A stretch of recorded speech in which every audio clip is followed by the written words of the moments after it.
ಬಾರಿ ರಾಜ್ಯಾಧ್ಯಕ್ಷ ಸ್ಥಾನಕ್ಕೆ ನಾನು ಸ್ಪರ್ಧೆ ಮಾಡೋಕೆ ನಾನು ರೆಡಿ ಇದ್ದೀನಿ ಅಂತ ಹೇಳಿ.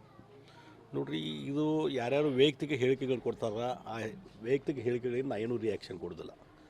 ಮತ್ತು ಭಾರತೀಯ ಜನತಾ ಪಾರ್ಟಿಯಲ್ಲಿ ಏನು ವಿದ್ಯಮಾನಗಳು ನಡೆದಾವೆ, ನಮ್ಮ ವರಿಷ್ಠರ ಗಮನಕ್ಕಿದ್ದಾವೆ.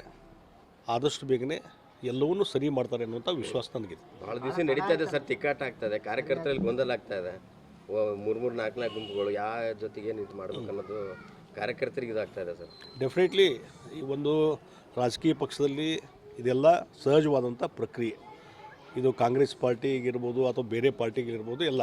ಅದರಲ್ಲಿ ಭಾರತೀಯ ಜನತಾ ಪಾರ್ಟಿ ಇತ್ತೀಚಿನ ವರ್ಷಗಳಲ್ಲಿ ಭಾಳ ದೊಡ್ಡ ಪ್ರಮಾಣದಲ್ಲಿ ದೇಶದಲ್ಲಿ, ನಮ್ಮ ರಾಜ್ಯದಲ್ಲಿ ಬೆಳವಣಿಗೆ ಆಗಿದೆ. ಲಕ್ಷಾಂತರ ಕಾರ್ಯಕರ್ತರು ಇವತ್ತು ಭಾರತೀಯ ಜನತಾ ಪಾರ್ಟಿಯಲ್ಲಿ ಕೆಲಸ ಮಾಡ್ತಾಯಿದ್ದಾರೆ. ಆ ಹಿನ್ನೆಲೆಯಲ್ಲಿ ಒಂದು ರಾಜಕೀಯ ಪಕ್ಷದಲ್ಲಿ ಭಿನ್ನಾಭಿಪ್ರಾಯ ಮತ್ತೊಂದು ಇವೆಲ್ಲ ಸಹಜವಾದಂಥದ್ದು. ಆದರೆ ಅದಕ್ಕೆಲ್ಲವೂ ಇತಿಶ್ರೀ ಹಾಡುವಂಥ ಕೆಲಸ ನಮ್ಮ ವರಿಷ್ಠರು ಮಾಡ್ತಾರೆ. ಮೋದಿ ಅಮಿತ್ ಶಾ ಅವರು ಎಷ್ಟೇ ಕುಂಭಮೇಳ ಸ್ನಾನ ಮಾಡೋದು ಹೋಗೋ ನರಕಕ್ಕೆ ಅನ್ನುವಂಥ ಹೇಳಿಕೆ ಅದಕ್ಕೆ ಮಲ್ಲಿಕಾರ್ಜುನ್ ಖರ್ಗೆ ಅವರು ಏನು ಹೇಳಿಕೆ ಕೊಟ್ಟಿದ್ದಾರಲ್ಲ, ಅದು ಅವ್ರ ಸಂಸ್ಕೃತಿಯನ್ನು ತೋರಿಸ್ತದೆ. ಇವತ್ತು ಭಾರತ ದೇಶ ಅಂದರೆ ಹಿಂದೂ ರಾಷ್ಟ್ರ. ಭಾರತ ಇಡೀ ಜಗತ್ತಿನಲ್ಲಿ ಇವತ್ತು ಹಿಂದೂಗಳಿಗೆ ಇರುವಂಥ ರಾಷ್ಟ್ರ ಯಾವುದಾದ್ರೂ ಇದ್ದರೆ ಅದು ಕೇವಲ ಭಾರತ ದೇಶ ಮಾತ್ರ. ಹಿಂದೂಗಳ ಆಚರಣೆ, ನಮ್ಮ ಸಂಸ್ಕೃತಿ ಪರಂಪರೆ, ಇದನ್ನು ಆಚರಣೆ ಮಾಡುವುದೂ ಸಹಿತ ಅವರಿಗೆ ಆಗೋದಿಲ್ಲ ಅಂತಂದರೆ ಕೇವಲ ಅಲ್ಪಸಂಖ್ಯಾತರ ತುಷ್ಟೀಕರಣ.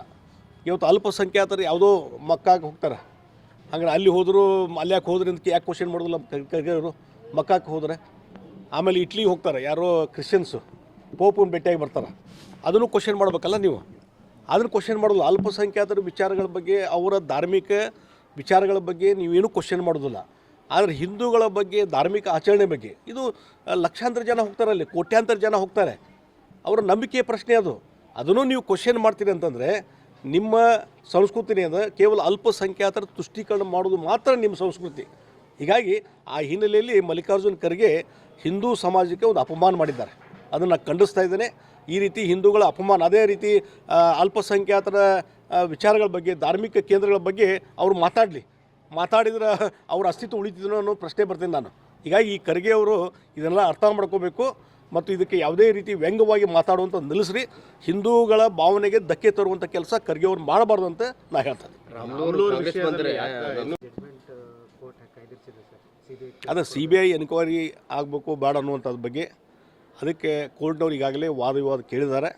ಆ ತೀರ್ಪನ್ನು ಕಾಯ್ದಿರಿಸಿಟ್ಟಿದ್ದಾರೆ. ಅಲ್ಲಿ ಏನಾಗ್ತದೆ ನಾವು ವೇಟ್ ಮಾಡೋಣ ಅಂತ. ವೇಟ್ ಮಾಡಿಕೊಂಡು ನಾವು ಮೊದಲಿಂದ ಭಾರತೀಯ ಜನತಾ ಪಾರ್ಟಿ ಈ ಮೂಢ ಹಗರಣ ಭಾಳ ಒಂದು ದೊಡ್ಡದಾದಂಥ ಹಗರಣ.